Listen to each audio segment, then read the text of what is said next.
नमस्कार किसान भाइयों हम बात करेंगे धान की फसल के लिए। अगर आपकी फसल 20 से 45 दिन के बीच की हो चुकी है, तो आपको कौन-कौन से कार्य करने चाहिए और अच्छी ग्रोथ कैसे करनी चाहिए, पौधे में अच्छी टेलिंग कैसे हो और पौधे की बढ़वार कैसे हो। आपकी फसल 20 से 45 दिन की हो चुकी है, यानी जो 25 दिन का बीच का समय है, इसमें कौन-कौन से कार्य करने चाहिए किसान भाइयों के लिए। तो किसान भाइयों, अगर आप अपने कार्य समय पर कर लेते हैं और उसमें तो ग्रोथ भी अच्छी बनी रहेगी, कल्ले भी अधिक होंगे, अधिक कल्लों की संख्या बढ़ेगी। तो मुख्य कार्य क्या-क्या हैं किसान भाइयों, बात करते हैं। किसान भाइयों, अगर आपके भी 20 से 45 दिन की हो चुकी है और उसमें 25 दिन का जो बीच का गैप है, इसमें क्या कौन से कार्य करने चाहिए। नंबर 1 पर किसान भाइयों, पहले खाद के रूप में आपको क्या-क्या गेरने हैं, जो आपको नहीं गेर रहा है ये, तो आप इस खाद को गेरिए।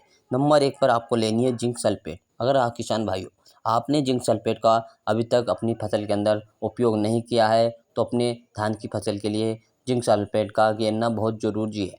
क्योंकि जो जिंक सल्फेट होता है, वो काफ़ी धान के लिए काफ़ी अच्छा माना जाता है खाद, क्योंकि इससे बहुत से रोग, जैसे खेरा रोग नामक रोग तो होता है धान में, वो जिंक की कमी से हो जाता है। लेकिन आपको जिंक गेरना है और इस रोग को ख़त्म करना है। और जिंक के फ़ायदे क्या हैं किसान भाइयों? इससे पत्तियाँ हरी-भरी रहेंगी किसान भाइयों, पौधे की ग्रोथ अच्छी रहेगी और टिल्डिंग भी अच्छी होती चली जाएगी। किसान भाइयों, बात करते हैं कि फसल में यह कैसे प्रयोग में लाना है, मतलब कैसे इसका छिड़काव करें। किसान भाइयों, जो आपको इसकी मात्रा भी लेनी है अपनी धान की फसल के लिए, तो आपको लेना है ये 6 से लेकर 7 किलोग्राम प्रति एकड़ के लिए जिंक सल्फेट की मात्रा लेनी है। किसान भाइयों, बात करते हैं दूसरे नंबर पर। दूसरे नंबर पर आपको लेना है कीटनाशक। आप कीटनाशक कौन-सा भी कीटनाशक ले सकते हैं किसान भाइयों। हम बात करेंगे स्प्रे वाला ना लेकर दानेदार वाला अपनी धान की फसल के लिए लीजिए। दानेदार कीटनाशक लीजिए। इसमें कौन से भी कीटनाशक ले सकते हैं, हम 4 कीटनाशक के बारे में बताएँगे। किसान भाइयों, आपको लेनी नंबर 1 पर है बटैको। बटैको भी ले सकते हैं किसान भाइयों आप। जो बटैको की मात्रा है किसान भाइयों, 4 किलोग्राम प्रति एकड़ बटैको की मात्रा है। नंबर 2 पे लेना है आपको फटेरा। फटेरा आपको लेना है, फटेरा कौन इस कीटनाशक है, ये भी इसमें ले सकते हैं। इससे पौधे की ग्रोथ भी अच्छी रहेगी, बढ़वार भी रहेगी और कीटनाशक में ही काम करता है। इसकी मात्रा लेनी है आपको 4 किलोग्राम। रीजेंट, आप इसके धान की फसल के अंदर रीजेंट भी ले सकते हैं किसान भाइयों। रीजेंट की मात्रा आपको 6 किलोग्राम लेनी है 1 एकड़ के लिए।